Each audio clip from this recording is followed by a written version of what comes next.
Bien, muy buenas noches a todos ustedes. Bienvenidos a esta primera sesión mediante videoconferencia. El día de ayer tuvimos un encuentro en el que pudimos aclarar muchas dudas y todas estas dudas, por supuesto, se han grabado de tal manera que todos tengan también acceso a esta información. Yo espero que en el curso de mañana, más tardar, podamos tener ya la filmación de lo que fue la sesión de ayer en la plataforma.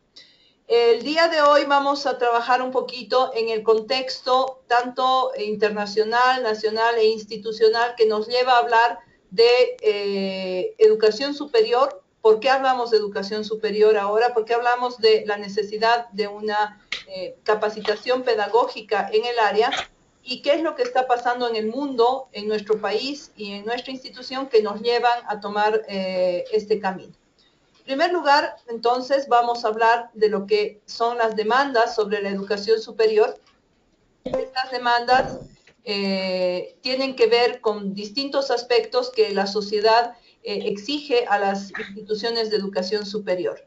Les voy a pedir que si en algún momento todos tienen su micrófono abierto, que si en algún momento no me escuchan, entonces que me puedan dar alguna señal para que yo pueda o hablar con más despacio o ver el tema técnico. A ver, un momento aquí. Yomar me está diciendo que no está escuchando. Jovi. Perdón, disculpen un minutito antes de continuar. Voy a arreglar alguna cuestión técnica para que se puedan unir más gentes.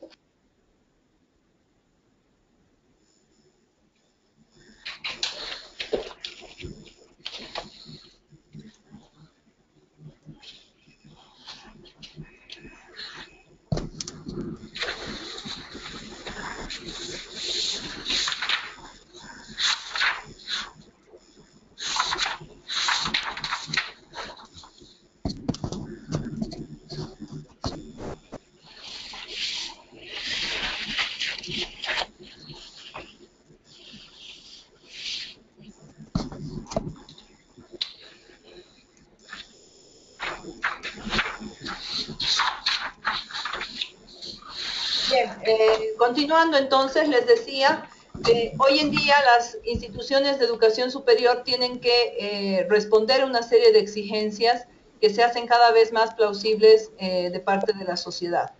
Por un lado, resulta que la educación tiene que hacer frente a un contexto de desempleo muy fuerte y estructural, es decir, hace 50 años podíamos decir que nuestros padres probablemente no tenían la necesidad de cambiar de trabajo. Las personas que estaban 25, 30 años en una misma institución se jubilaban de esa institución.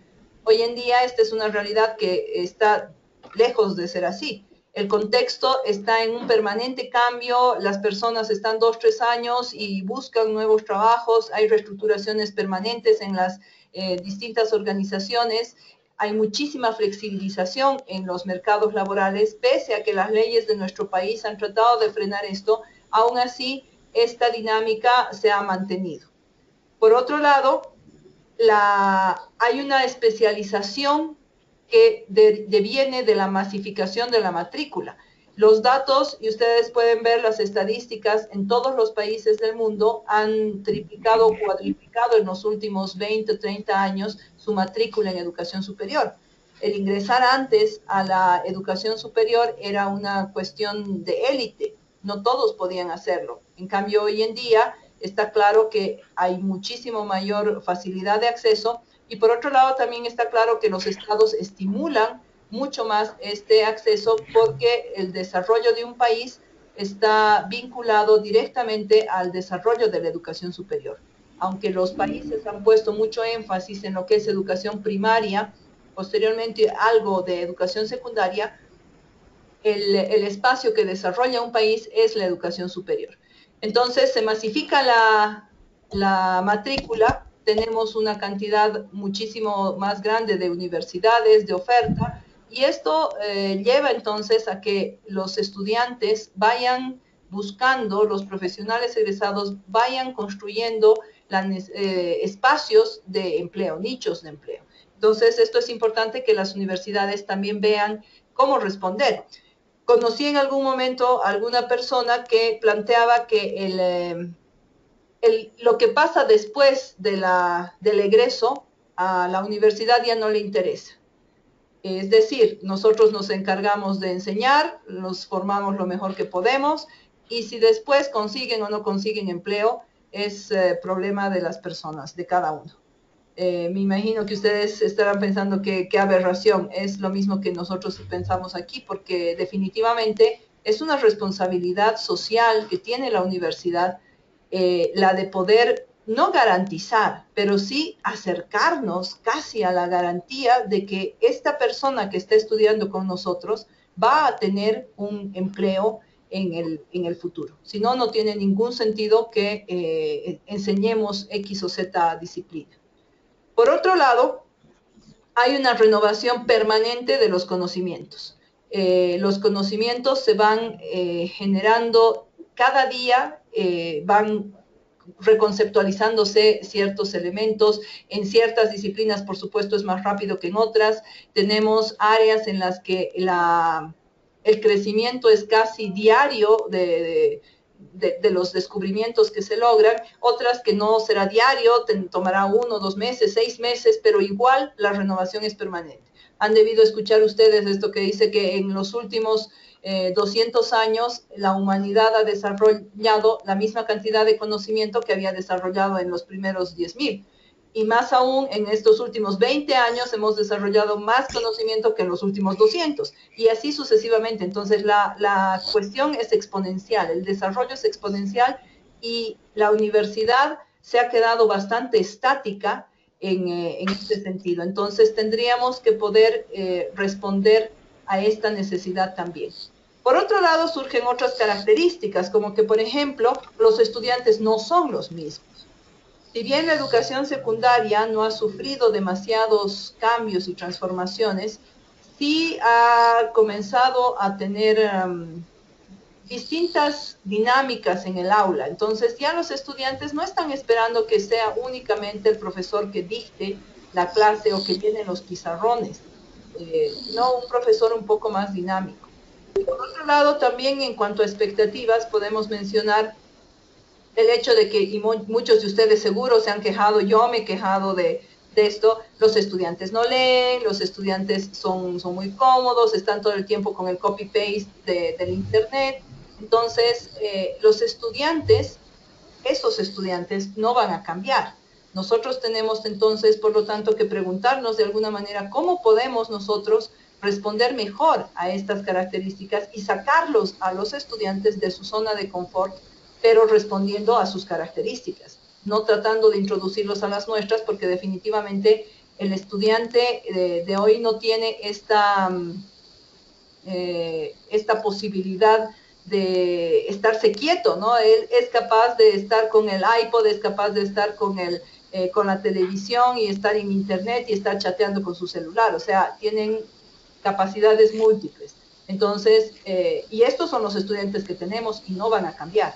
Entonces, la pregunta es, ¿qué podemos hacer nosotros para, como decía, sin que signifique ser paternalistas o simplemente decirles, ok, hagan el copy-paste, porque no se trata de eso, sino plantearles desde sus características desafíos que realmente los potencien? Por otro lado, las disciplinas van necesitando renovación, justamente porque se van renovando los conocimientos, se van generando cada vez mayores especializaciones. Entonces, pensar en únicamente formar en las universidades, en carreras tradicionales como las ingenierías, derecho, medicina, etcétera, como que queda también un poco anacrónico. Tendríamos que poder diversificar nuestros programas, ser más agudos en la visión que tengamos de nuestro contexto y cómo ese contexto va a ir cambiando en los próximos años. Entonces, en función de esa visión, poder también proyectar nuevas opciones de carreras. Y un aspecto que también se va desarrollando cada vez más es la educación a distancia, el aprendizaje abierto. hace unos años, hace no más de 5 o 10 años, el hablar de educación a distancia a través de Internet significaba colgar un montón de PDFs, como decía ayer en algún momento, colgar un montón de PDFs en una plataforma o enviarlos por correo electrónico y después de un tiempo pedir controles de lectura, pedir que se elaboren algunos proyectos y listo. Y aún ahora existen muchas instituciones que trabajan bajo esta lógica. Por ejemplo, el pensar hace 10 años que podíamos estar haciendo esto, que ustedes estén viendo mi pantalla, que yo esté hablando con ustedes, que ustedes puedan preguntar y que además estemos grabando la sesión para que otros también puedan verlo, es una cuestión bastante novedosa. Aunque ya no es tan novedosa en otras partes del mundo, para nuestro país es novedosa. Y por otro lado, todo lo que es la web 2.0, la web 3.0 y la web 4.0 de la que ya se habla, también está planteando la posibilidad de directamente escribir en nivel de holograma, existir, ¿no? A nivel de holograma en un aula virtual, por ejemplo. Entonces, la posibilidad de que alguien tome el control. Imagínense una operación que se desarrolle, una operación médica, quirúrgica, a corazón abierto, que se desarrolle en China y alguien aquí en Bolivia pueda tomar el control de los aparatos que están generando esta intervención y sus potencialidades pedagógicas, es una cuestión que todavía queda fuera de la imaginación de muchos, pero que es una realidad. Por otro lado, en la pedagogía misma han cambiado ciertas cosas y las tendencias son distintas. Y esto ya no es tan nuevo en realidad. Estas tendencias ya llevan cerca de 30 o 40 años inclusive en vigencia, pero las universidades las han ido asumiendo con mayor lentitud que en otros espacios y nuestros países también son un poquito más lentos en estos cambios, ¿no? Los países latinoamericanos. Por un lado, el aprendizaje ya no se centra en la enseñanza, sino se centra en el aprendizaje. Esto quiere decir no que la enseñanza deja de tener importancia, sino que la enseñanza está en pro del aprendizaje. El docente que se jacte hoy en día, y conozco algunos, créanme, que dice, por ejemplo, no, de mi clase solamente 10% pasa, eso es centrarse en la enseñanza, ¿no? Yo soy muy capo, yo doy mi clase y los pocos que me entienden son los que pasan, nosotros no.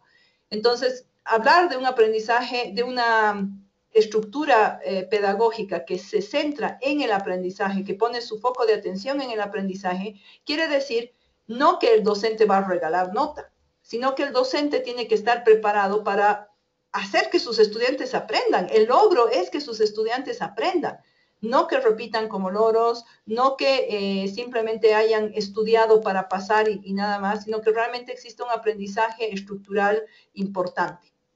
Entonces, esto es muy importante y con esto comenzamos a hablar de competencias.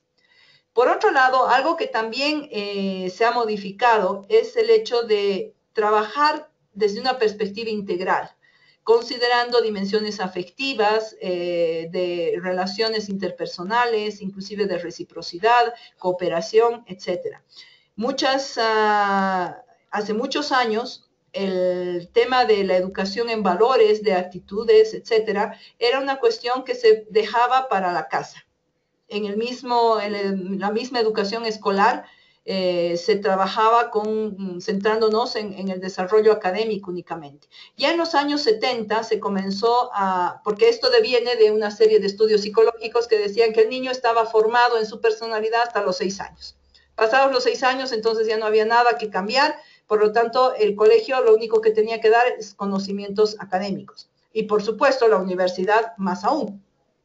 Sin embargo, en los años 70, todas estas teorías comienzan a cuestionarse. Resulta que la personalidad es maleable, la personalidad puede tener cimientos, pero no ha dejado de construirse y se sigue construyendo a lo largo de la vida. De adultos ya no cambiaremos mucho, pero pueden haber circunstancias que nos ayuden a seguir creciendo como personas. Entonces, en este sentido, se comienza a pensar que las dimensiones afectivas, valóricas, actitudinales son también fundamentales para enseñarlas en la universidad y en la educación en general. Por otro lado, el docente es el facilitador de la construcción del conocimiento. Esto es, dejamos de pensar en un docente, estos elefantes blancos que lo sabían todo y que eran inamovibles, sino que pensamos en que todos somos personas en proceso de aprendizaje. Ninguna persona, y justamente pensando en este desarrollo tan vertiginoso del conocimiento, puede decir que ha terminado de aprender. De ninguna manera. Siempre estamos aprendiendo y los conocimientos, como se van generando nuevamente en cada momento, necesitamos tener también esta posibilidad de nosotros seguir aprendiendo. Y en este sentido, no podemos pensar en ser la única referencia. Cuando hace 30 años nosotros teníamos a un docente que venía y nos aparecía con un libro, y ese libro era el libro, y el docente nos hablaba de este libro y de otros, realmente era la única referencia. Pero ahora el docente es una referencia más. Tenemos además todas las gamas de información a nuestro alcance en el Internet. Desde lo que puede ser el Rincón del Vago, Wikipedia, por ejemplo, que por supuesto no son los más recomendables, pero los estudiantes acceden a ellos, hasta todas las investigaciones científicas últimas que se generan en los journals a partir de investigaciones en todo el mundo. Entonces, realmente pensar en que es la única referencia es anacrónico también. ¿Qué es lo que tiene que hacer? Facilitar el aprendizaje, facilitar la construcción de este aprendizaje. Y esto es lo que ustedes van a trabajar muchísimo a lo largo de todo este diplomado y en particular en el módulo de didáctica. Y finalmente, algo que también es importantísimo es que el aprendizaje ahora es colaborativo y multidisciplinario. Nadie trabaja solo. Y aquí a mí me gusta contar una anécdota que me ocurrió hace unos años. Vino el ministro de Educación de México a dar algunas conferencias y en una de estas conferencias le preguntó a la audiencia, y les voy a pasar un poquito el micrófono a ustedes a ver si se animan a participar. Nos preguntó, ¿cuándo podemos identificar, en qué momento histórico podemos identificar el hito en el que comienza la sociedad del conocimiento? A ver, ¿qué opinan ustedes?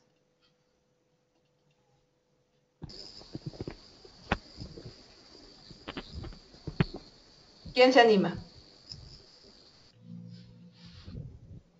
Hola Alejandro. Probablemente. Daniel, ¿qué tal? A ver, Daniel. A mí me da la impresión, sí, me da la impresión que la sociedad del conocimiento surge o emerge prácticamente. Nuevamente, por favor, no te hemos escuchado.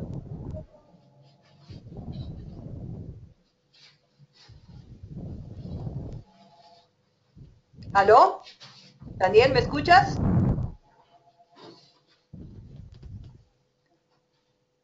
¿Alguien más?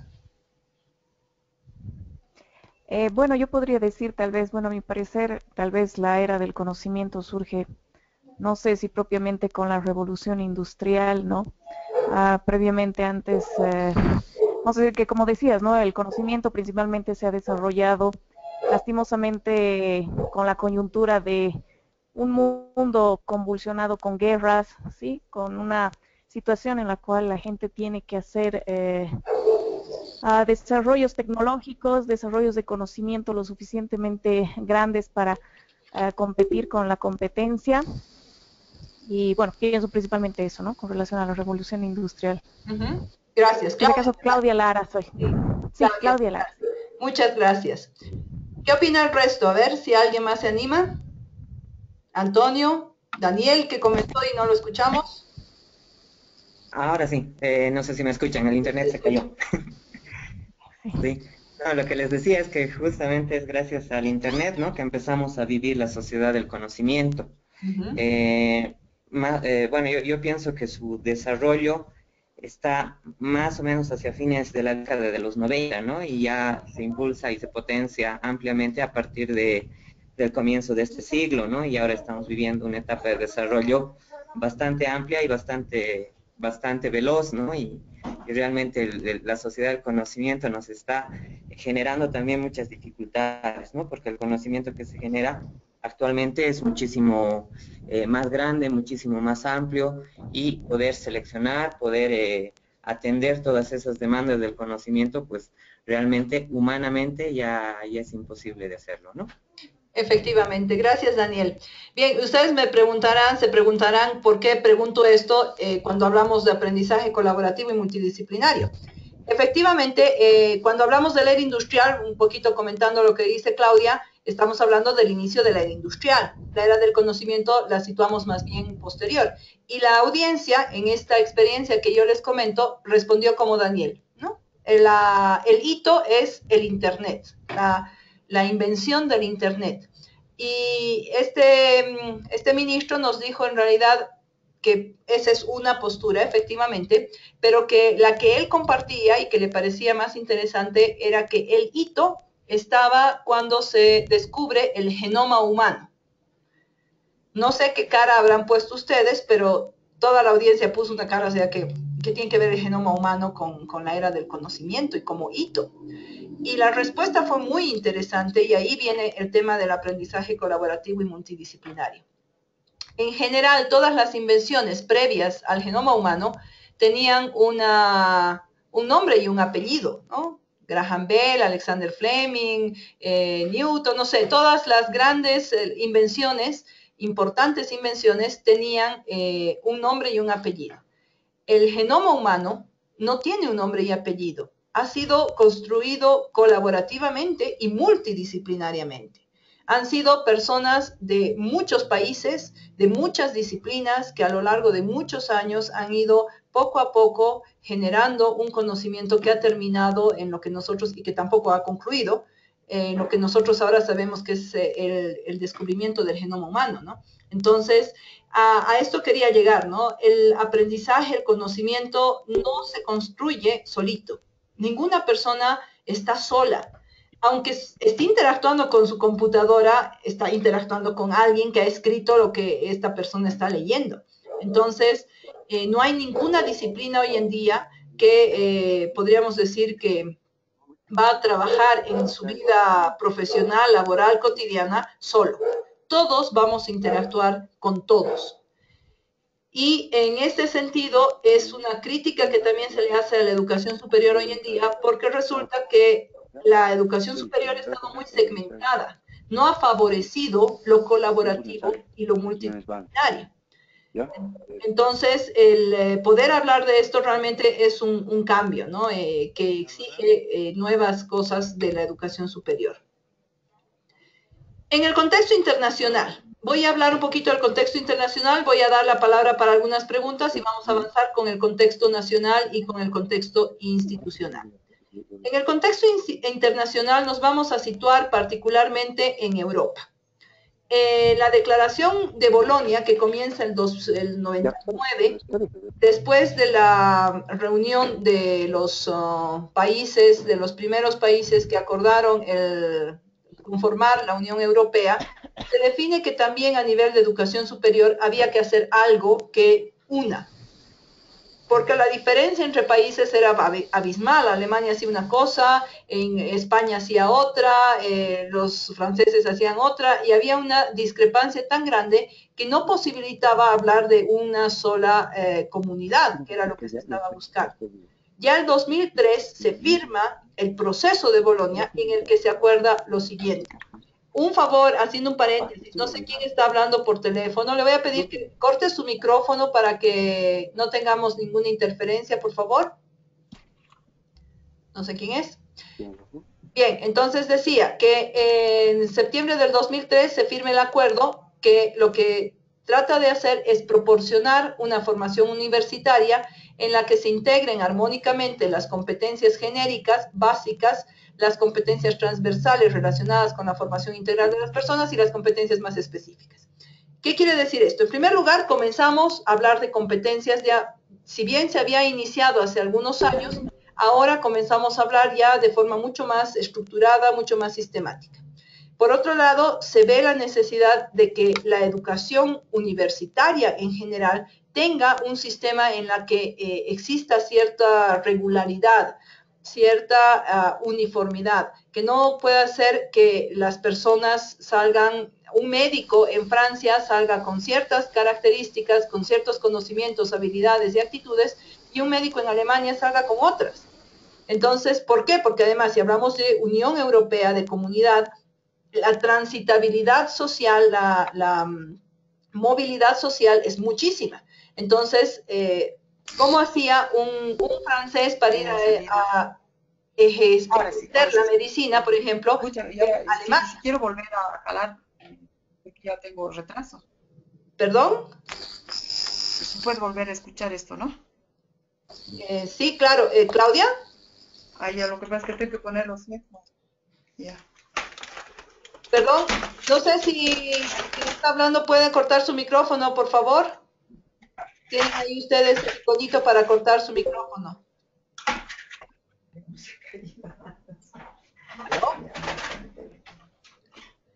Bien, ¿el resto me escucha bien? ¿Está todo bien? ¿Cómo voy a cortar el micrófono?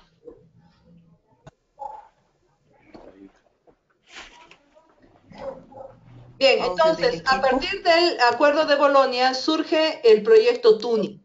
El proyecto de Tuning quería vincular los objetivos políticos del proceso de Bolonia para que ya se ejecute esta necesidad de homologación, de uniformidad, tanto en el plano como en el posgrado. Pero no solamente buscar esa uniformidad, sino realmente tener puntos de referencia y de entendimiento común. O sea, tratar de hablar ¿con qué link se lo va a poder escuchar? ¿Perdón? Ya va a estar en el plataforma. Alejandra, hay interferencia. Ok, gracias. Sí, yo estoy escuchando también. Por favor, no sé quién es, Claudia. No, es una Geomar que aparece en la pantalla. Ah, perfecto, gracias. Es que no estoy viendo yo toda la pantalla, pero estoy viendo la mía. Ya, ok, me dicen que ya lo he dado. Muchas gracias. Entonces, el proyecto Tuning, que tiene su origen en inglés de sintonizar, buscaba esto. Posteriormente, bueno, el proyecto Alpha Tuning surge como el correlato de Tuning, que era, Tuning inicialmente fue europeo, pero Alpha Tuning es latinoamericano. Entonces, Latinoamérica con más de 20 y pico universidades inicialmente y con muchas más hoy en día, trabaja en 4 grandes líneas de trabajo. Por un lado, identificar de distintas disciplinas las competencias genéricas y las competencias específicas. No voy a entrar en mucho detalle de qué es genérico y qué es específico porque esto es un trabajo que lo vamos a desarrollar más adelante. El punto es que se buscaba identificar competencias para enfermería, para derecho, para educación, para administración de empresas, etc.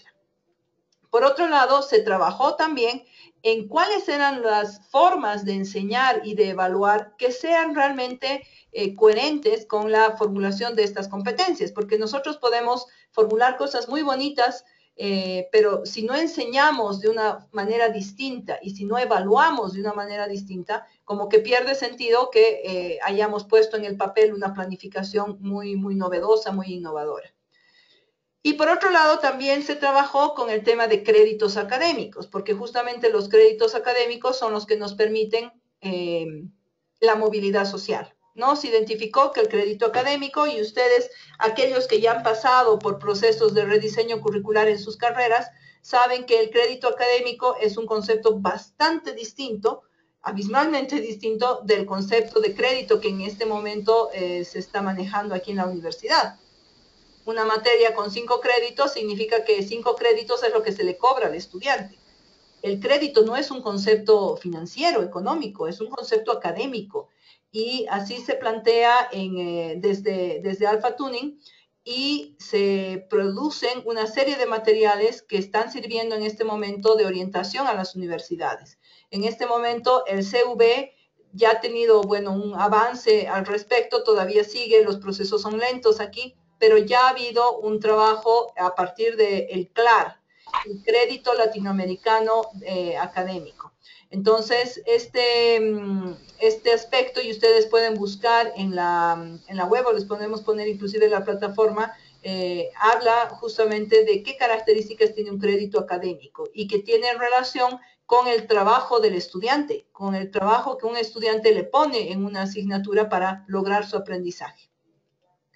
Y finalmente también trabaja con lo que son la calidad de los programas. Y aquí surgen entonces con mucha más fuerza la necesidad de acreditar programas, de acreditar universidades, etc. Entonces, son estos 4 elementos con los que trabaja Alpha Tuning. En particular, ha trabajado con los 3 primeros con mucha fuerza. Y comenzó el 2003 a trabajar en Latinoamérica. Y hoy en día ya es la Academia Tuning la que nos da los lineamientos y en la que participan muchas universidades. De Bolivia hay varias que participan. Nosotros como Universidad Católica fuimos del primer grupo de universidades que participó la carrera de medicina. Sin embargo, después lo dejaron. Actualmente nosotros no estamos como parte de la academia, sin embargo sería un objetivo realmente lograr reincorporarnos. ¿Hasta aquí tienen alguna pregunta?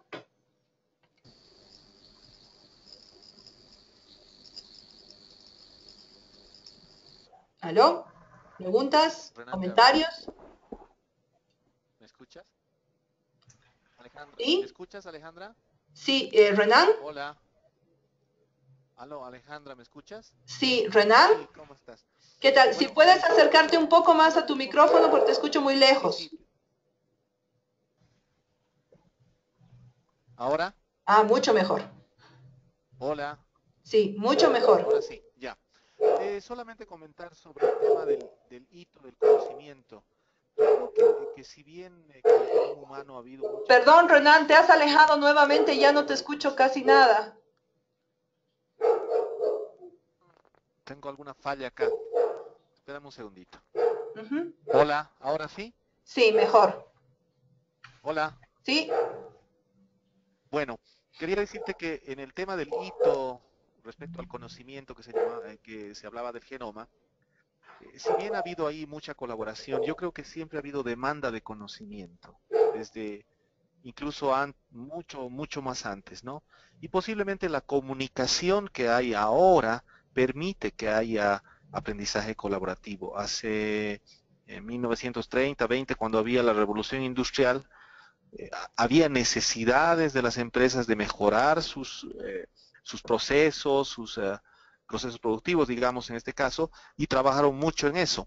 Pero bueno, pero la comunicación no era la que tenemos ahora, ¿no? Lo que estamos haciendo ahora permite realmente, lo que estamos haciendo es justamente aprendizaje colaborativo, ¿no? Uh-huh. Por la comunicación. Eso es lo que quería decir.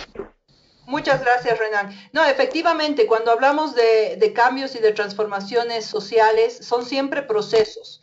Los procesos en algún momento, que quién sabe cuándo, se inician y tampoco es que concluyen, pero hablar de un hito es de un punto particular, ¿no? Y lo que me pareció interesante de este conferencista mexicano es que sitúa una cuestión muy concreta, que es el descubrimiento del genoma humano, para hacernos dar cuenta a la audiencia de cómo realmente era un conocimiento logrado de manera multidisciplinaria, transdisciplinaria y muy colaborativa, ¿verdad?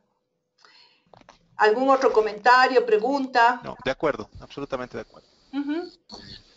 Sí, yo quisiera añadir algo sobre la experiencia europea. Yo soy italiano, así que he tenido la oportunidad, por ejemplo, hace unos años como estudiante. Perdón, vivir un minutito. Si te puedes presentar, por favor, no te llego a ver quién está hablando. Sí, yo soy Antonio López. Ah, ¿qué tal, Antonio? Ahora sí. Quería añadir algo sobre la experiencia europea. Y como estudiante he vivido, ¿no?, las primeras fases también de intercambio entre estudiantes con el proyecto Erasmus, después el proyecto Sócrates. Y estos proyectos efectivamente han ayudado a los estudiantes europeos a aprender también otros sistemas universitarios. Por ejemplo, yo he tenido la oportunidad desde Italia estudiar también en Alemania, donde ya efectivamente en los primeros años se aplicaba un sistema de aprendizaje por competencia. Y la cosa más interesante ha sido que efectivamente relacionarse con todos los estudiantes de otros países nos ha ayudado a crear un conocimiento distinto y efectivamente a poder traer este conocimiento en nuestras universidades. Esto ha sido un experimento que todavía se hace en Europa muy interesante para el aprendizaje por competencia. Muchas gracias. Efectivamente, Europa para nosotros es un referente importantísimo cuando hablamos de transformación en la educación superior. Muchísimo. Gracias. ¿Alguien más que quiera compartir con nosotros algún comentario o pregunta?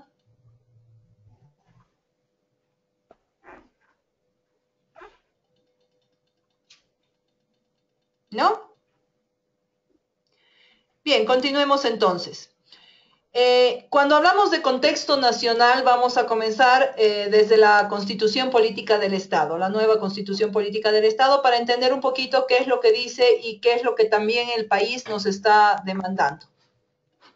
Por un lado, el artículo 80, cuando habla de educación, habla en general, ustedes pueden leer con calma, pero habla de formación integral, habla de formación con conciencia social y crítica, habla de una formación individual colectiva, habla del desarrollo de competencias.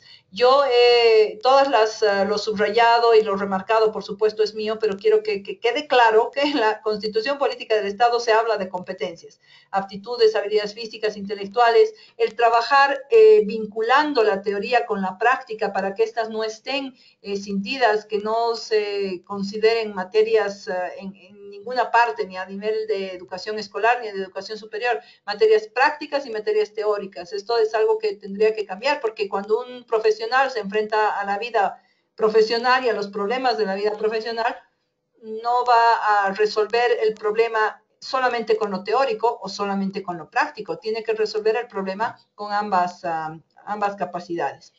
Por otro lado, y aquí viene un poquito la diferencia, la ley de educación en el artículo 41 de lo que es educación, formación técnica, habla de una formación integral, que tiene que haber el desarrollo productivo, tiene una serie de elementos, ¿no? El servicio, la conciencia crítica, autocrítica, habla de una serie de cuestiones, pero aquí no he resaltado nada porque no habla de competencias.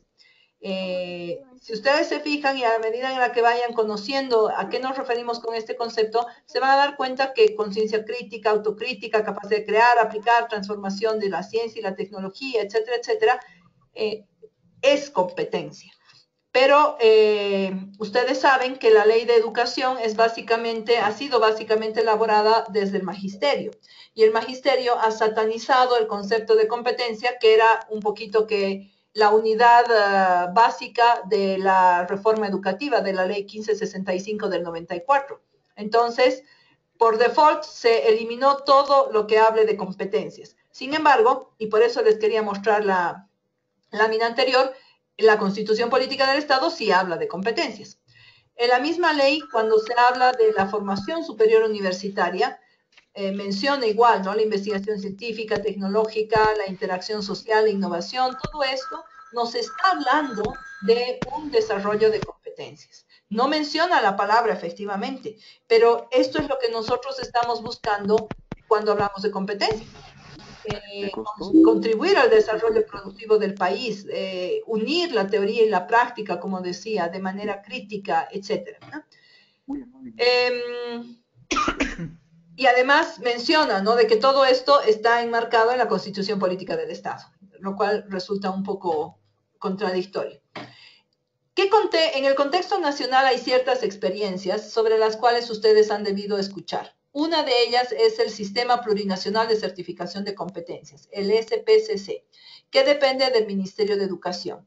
Y lo que busca es dignificar, lo plantea como su misión, su objetivo, etcétera, está como uno de los propósitos importantes, es dignificar el empleo, ¿no? Esta dignificación del empleo significa tomar las ocupaciones, como por ejemplo los meseros, los músicos de banda, los bailarines folclóricos, los yapuchiris, las trabajadoras del hogar,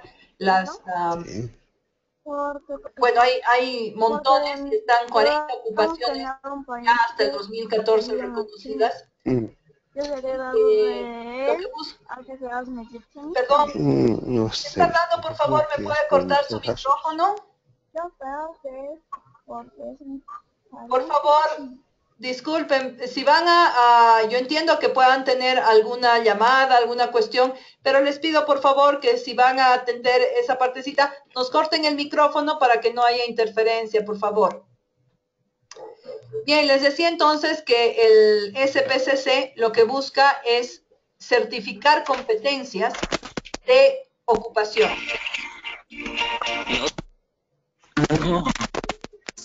¿Aló? ¿Quién es, por favor? ¿Me escucha el resto? ¿Sí? Ok. Bien, entonces lo que hacen es identificar las competencias de las mejores personas de una determinada ocupación. Por ejemplo, en el caso de las trabajadoras del hogar, se reúne la Federación de Trabajadoras del Hogar e identifica a aquellas personas que son, pero el modelo que todos nosotros quisiéramos tener en nuestras casas, ¿no? Y con ella se construye lo que vendría a ser la malla curricular o el mapa de competencias de la ocupación. Entonces se identifican, por ejemplo, en el caso este que les digo, competencias en la cocina, competencias en la limpieza, competencias en el cuidado de la ropa y competencias en el cuidado de niños, ancianos y mascotas, ¿no? Se identificaron 4 competencias. Y de estas 4 competencias se identificaron 4 niveles. Imagínense que en cocina, en el nivel más alto, bueno, pues estamos hablando de casi un chef, ¿no? En el nivel de limpieza de la ropa, estamos hablando de una persona que realmente te podría hacer casi estrenar ropa todo el tiempo porque tu ropa está, pero así como de propaganda, etcétera. Esto se inició buscando que primero comencemos con las ocupaciones, vayamos a lo que es técnico, mano de obra calificada, técnico medio, después técnico superior, y se buscaba llegar a las competencias a nivel de licenciatura y de universidad. Esto es algo que existe en otros países, que no es una creación boliviana para nada. En México, por ejemplo, está la institución que depende del gobierno que se llama Crecer, y que trabaja de esta manera. Pero aquí Crecer trabaja no solamente con ocupaciones, sino que también llega a instancias académicas superiores. En Colombia también existe el homólogo a Crecer, no recuerdo en este momento el nombre, pero ningún médico, por ejemplo, puede ejercer si no ha pasado por una certificación de competencias. En Chile está Chile Valora, en Argentina también hay, entonces en todos nuestros países vecinos y cercanos se han generado estos espacios. En Europa está el marco de las cualificaciones que identifica 8 niveles. Y de los 8 niveles, los últimos 3 niveles, 4 niveles, perdón, a partir del quinto, sexto, séptimo y octavo, están a nivel de educación superior. El quinto es a nivel de técnico superior. El sexto, licenciatura. El séptimo, maestría. Y el octavo, doctorado. Es decir, que teóricamente en Europa, porque todavía no se ha ejecutado del todo, pero ya existe este marco, una persona que, aunque no hubiese pasado por ninguna formación regular, pero ha logrado desarrollar una serie de competencias, conocimientos, y es un capísimo que nadie le puede discutir, podría llegar a obtener un título de doctorado en función de que se le evalúen las competencias y se vea que efectivamente es capaz en ese sentido. Otras experiencias del país, y ustedes han debido escuchar de lo que es la Fundación de Educación para el Desarrollo, antes conocida como FAUTAPO. FAUTAPO es la sigla de Fundación de Apoyo a las Universidades de Tarija y Potosí. Entonces, después, como ya no solamente trabajaban con Tarija y Potosí, se denominó Educación para el Desarrollo. Esta instancia, que fue auspiciada por los Países Bajos y financiada por los países básicos, tenía como finalidad reducir el derecho de piso que todos los profesionales hemos pagado cuando comenzamos a trabajar, es decir, reducir la brecha entre lo que uno aprende en la universidad y lo que le demanda el contexto laboral. El punto de partida de FAUTAPO era hacer investigaciones contextualizadas de las necesidades de las distintas disciplinas. Esto es lo que se pide que se haga en los estudios de contexto, en las investigaciones de contexto, que son obligatorias para pensar en un rediseño curricular, justamente porque tenemos que responder a este contexto. De ninguna manera responder a este contexto de manera reactiva, o sea, no se trata de si el contexto necesita cajeros, bueno, formemos solo cajeros. O sea, tenemos que, como universidad, tener una perspectiva, etcétera, pero eso también lo vamos a ver un poco más adelante. Se comenzó, como les decía, con Tarija y Potosí, y ya el 2005 estaban trabajando con el programa de gestores de cambio con 8 universidades y 23 carreras. La meta era trabajar en las competencias para aportar al crecimiento de la comunidad, pero una cosa importante que se propuso FAUTAPO era desarrollar personas con un proyecto de vida. Este es el mapa de lo que hasta el 2013 logró FAUTAPO. Si ustedes se dan cuenta, una de las universidades que más éxito ha tenido y que hoy también es un referente en este sentido es la Universidad Amazónica de Pando. Ahora bien, lastimosamente, este programa, como les decía, estaba financiado por los Países Bajos. Ustedes saben que los Países Bajos en 2013 se fueron y se terminó el financiamiento y pues se terminó también este trabajo. Y la fundación ha quedado básicamente como apoyo técnico y apoyo a iniciativas tecnológicas de ciertas áreas como la vitivinícola, quinoa, etcétera. Pero lo que es educación superior se dejó de lado.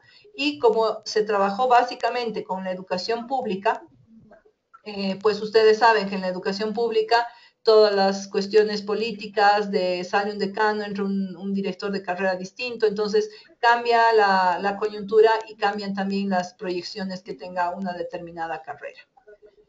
Hasta aquí, ¿alguna pregunta sobre el contexto nacional?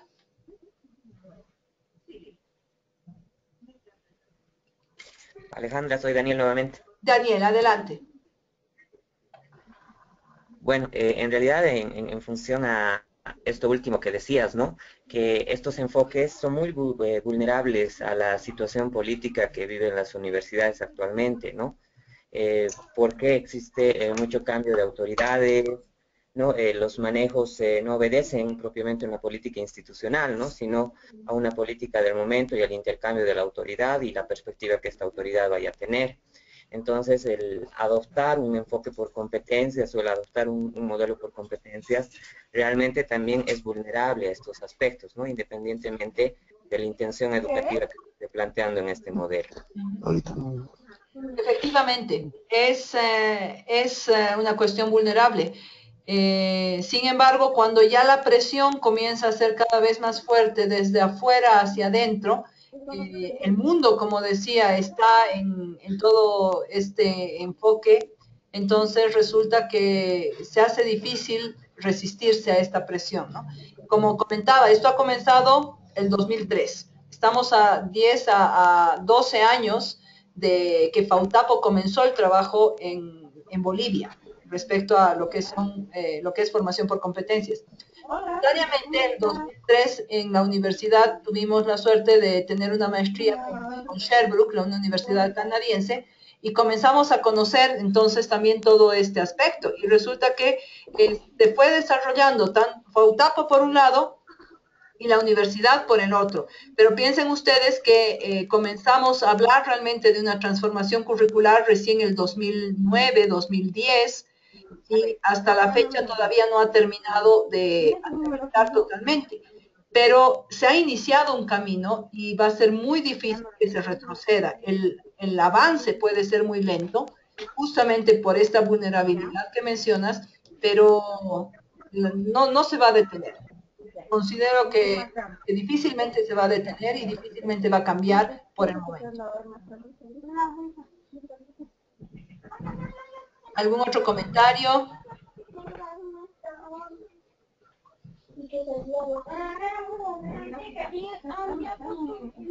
Bien, entonces continúo. En cuanto al contexto institucional, ¿qué es lo que está pasando en nuestra universidad? Por un lado tenemos un plan estratégico 2014-2020, un plan estratégico que nos ha planteado una serie de desafíos que identifica inicialmente la misión de nuestra universidad, la visión de nuestra universidad y nos plantea en concreto un cambio en 5 ámbitos. El ámbito de la formación, el ámbito pastoral, el ámbito de la investigación, el ámbito de la interacción social y el ámbito de la gestión institucional. Y nos vamos a concentrar en el ámbito de la formación. Entonces aquí voy a entrar un poquito en detalle porque la directriz, la primera directriz, para aquellos que no conocen, pero me imagino que son pocos, el plan estratégico está formado por estos 5 ámbitos. En cada ámbito hay varias directrices y cada directriz identifica varios indicadores. Entonces, en formación, que es el área más pesada, digamos, del plan estratégico, tenemos la directriz 1, que nos dice que hacer la universidad es asegurar la calidad de la formación en todos los niveles educativos, en todas las etapas, en todas sus unidades académicas, garantizando estándares pedagógicos altos. Y aquí tiene varios indicadores y yo he querido mencionar el 1, el 2, el 4, el 5, el 8 y el 10, porque estos específicamente se vinculan al tema del desarrollo pedagógico de sus docentes. Por ejemplo, el porcentaje de programas acreditados. Para que un programa sea acreditado, ustedes saben, no sé si hay alguien, por ejemplo, de sistemas que ya ha pasado por esta experiencia de ingeniería industrial, de psicología, esta comunicación, esta administración de empresas que han realizado derecho, que han evaluado sus programas justamente en pro de lograr la acreditación. Entonces, el 1 y el 2 están vinculados justamente porque lo que está tratando de hacer la universidad es ver la calidad y además acreditar la calidad, o sea, que no solamente nosotros sepamos, sino que realmente tengamos una certificación de calidad. Y esto pasa por muchos factores, pero varios de los cuales pasan por el programa académico, el proyecto académico de la carrera, pasa por los programas de los docentes, pasa por la capacitación pedagógica del docente, pasa por una serie de factores que los vamos a manejar aquí. Por otro lado, nos habla el indicador 4. Perdón, nuevamente, voy a silenciar a todos. No me gustaría, pero los voy a silenciar para que podamos, no sé cómo silenciarlos. Ok, ahora sí.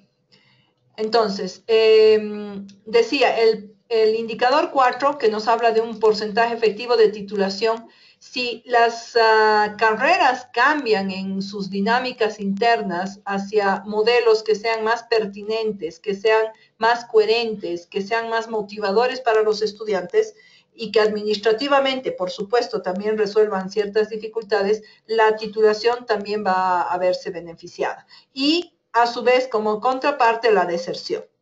Y por lo tanto, también la satisfacción, particularmente de los estudiantes.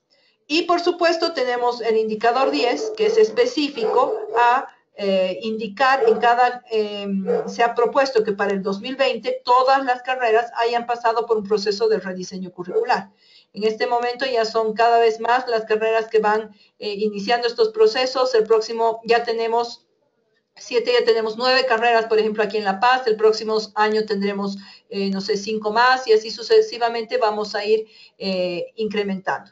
Por otro lado, en la directriz 5 del área 1, nos dice que se tiene que fomentar un vínculo más estrecho entre el proceso de formación y la sociedad. Y esto en el indicador 16 concretamente habla de proyectos que vinculan a sus estudiantes con la sociedad. Y esto tiene que ver también con una formación que permita a los estudiantes ingresar al ámbito laboral de manera más temprana. Y esto quiere decir que no solamente se tiene que dejar los últimos semestres para que los estudiantes se vinculen con sus profesiones reales, sino comenzar con esta vinculación desde los primeros semestres. Y esto también es una característica de un programa de formación basado en competencias. En el mismo ámbito, la directriz 6 nos habla de la formación y el perfeccionamiento del cuerpo académico, es decir, lo que comentaba ayer, hay una exigencia de formación didáctica, pedagógica permanente en todos los docentes. Entonces, los de tiempo horario tienen que cumplir 10 horas, los de medio tiempo 20 horas y los de tiempo completo 40 horas anuales de, por lo menos, ¿no? Como mínimo, de capacitación en didáctica y en pedagogía. Entonces, esto también es, les decía ayer, con el diplomado ya están tranquilos por este año, así que no se preocupen. Bien, finalmente, la universidad nos plantea un otro documento importante que es el modelo académico. Y el modelo académico nos habla de una formación, en el ámbito de formación, nos habla de la formación profesional desde una perspectiva integral y cristiana. Y se identifican algunas características, ¿no? Se habla de una formación de competencias generales y específicas, se habla de una currícula centrada en el estudiante, que esta currícula esté acorde al contexto, que el aprendizaje implique conocimientos, habilidades, actitudes y valores, que estos aprendizajes sean significativos, humanísticos y estratégicos. Entonces, para nosotros, formación integral va a ser todos estos aspectos. Cuando hablamos de competencias integrales, estamos hablando de saberes de alta complejidad. No se trata de saber resolver un problemita simple, por ejemplo, hacer una planilla de salarios, sino de cómo esta planilla de salarios, por ejemplo, puede estar influenciada por ciertas leyes, por ciertas demandas, por el segundo aguinaldo, todas las características que van a hacer que un profesional realmente idóneo sea capaz de resolverlas. Articulan conocimientos globales porque justamente para poder responder a esa complejidad tenemos que actuar, como los profesionales tienen que actuar con sus conocimientos conceptuales, tienen que saber actuar con sus conocimientos procedimentales, con sus habilidades, y tienen que saber actuar con sus conocimientos actitudinales, con sus actitudes, con sus valores. No pueden actuar únicamente con uno o con el otro. Y esto significa que tiene que movilizar recursos cognitivos, recursos psicomotores, afectivos, valóricos, actitudinales, etc. Y finalmente, entonces, les decía, a partir de lo que es el modelo académico, se plantea el 2009 en una reunión que se desarrolla en Cochabamba entre las comisiones de diseño curricular de las 4 regionales, la definición de competencia para la universidad. Entonces, esta es la definición oficial de competencia que tiene la universidad. Un saber actuar complejo que moviliza, combina y transfiere con efectividad un conjunto integrado de recursos internos, conocimientos, habilidades y actitudes, y externos, información, recursos tecnológicos y otros, que permiten afrontar situaciones de la práctica profesional con ética y responsabilidad social. Entonces, yo les voy a pedir, en el CD ustedes tienen una ampliación de lo que es esta definición para que la puedan estudiar, la puedan evaluar y podamos también comentarla a través de los foros y todo el foro que vamos a tener que está ya abierto. Entonces, con esto termina la presentación de hoy. No sé si me quieren hacer alguna pregunta. Les voy a pasar nuevamente ¿cómo paso el micrófono?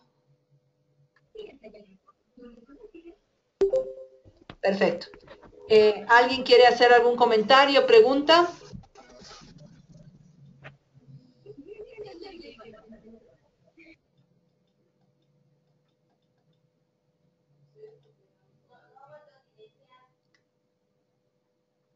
Sí, estoy tratando de...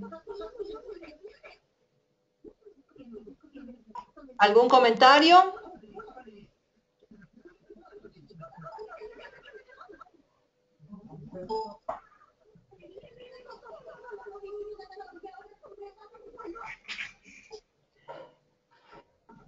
Bien, Alejandra, ¿sí?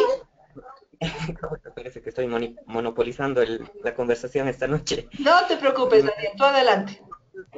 No, en realidad es bastante interesante, ¿no? Conocer todas las perspectivas, ¿no? Desde el abordaje internacional. Obviamente es un enfoque que reúne muchos elementos, es un enfoque muy integral y que, bueno, pues está repercutiendo actualmente en la educación a nivel mundial.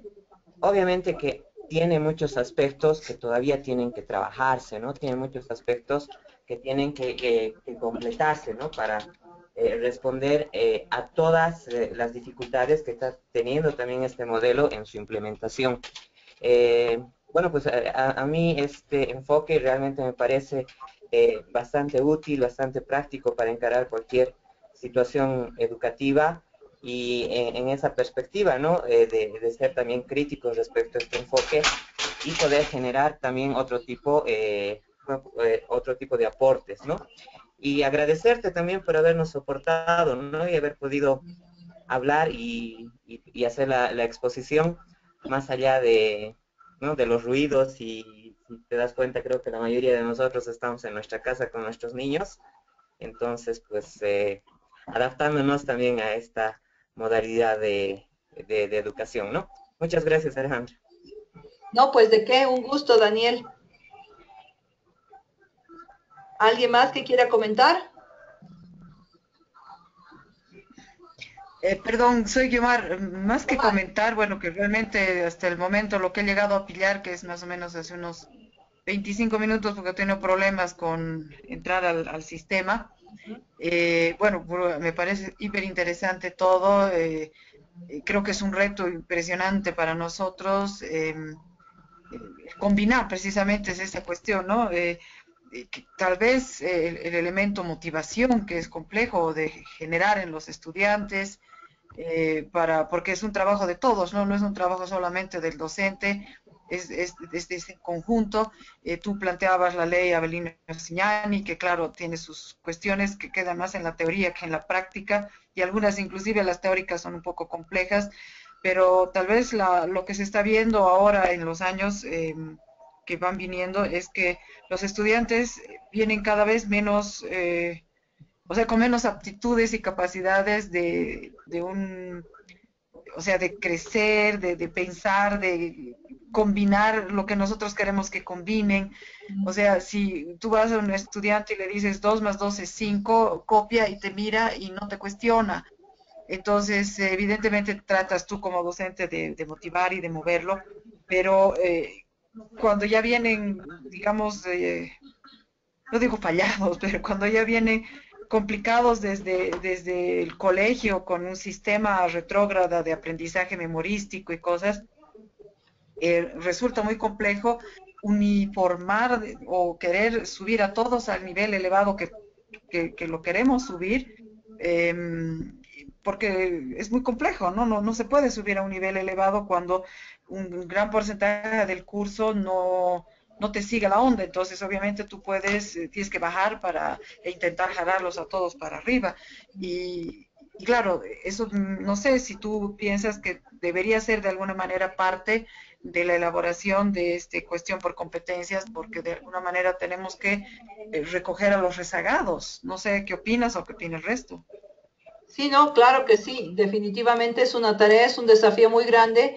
A mí me gustaría que tú te anotes un poco esta pregunta, este cuestionamiento, y lo podamos ver si a lo largo de estos meses se ha resuelto, porque definitivamente es una pregunta muy compleja para darte ahorita la respuesta, ¿no? Yo creo que es una construcción que vamos a ir desarrollando entre todos a lo largo de este tiempo y en el taller de organización del proceso de enseñanza-aprendizaje conversaremos respecto a las preguntas que hayan sido formuladas en estos momentos de inicio y a ver en qué medida se han ido construyendo las respuestas. Ok, gracias. Y una cuestioncita. Esto está siendo grabado, ¿no es verdad? Sí. Inmediatamente va a ser subido al sistema para que nosotros, yo he entrado un poco más tarde, ¿puedo escuchar el comienzo? No tan inmediatamente, yo espero que hasta mañana, en la mañana esté subido esto. Ya. ¿Nos van a mandar un mensaje para ello? Sí, voy a ver de enviarles un mensaje. Giovanna, que Por favor, está sería ideal para coordinando que... todo esto, va a ser la que envíe Ya, que ahorita estoy con sus... de maravilla, sí, esa es la idea, porque entrar a una cosa siempre transversal es un poquito desubicado, ¿no? Y por lo menos me sentí al principio, me ha costado engranar, hasta que al final, bueno, uno agarra la onda, pero me he quedado con la curiosidad del comienzo. Bueno, Gracias a ti, realmente. está grabado. ¿Tienen alguna cuestión más?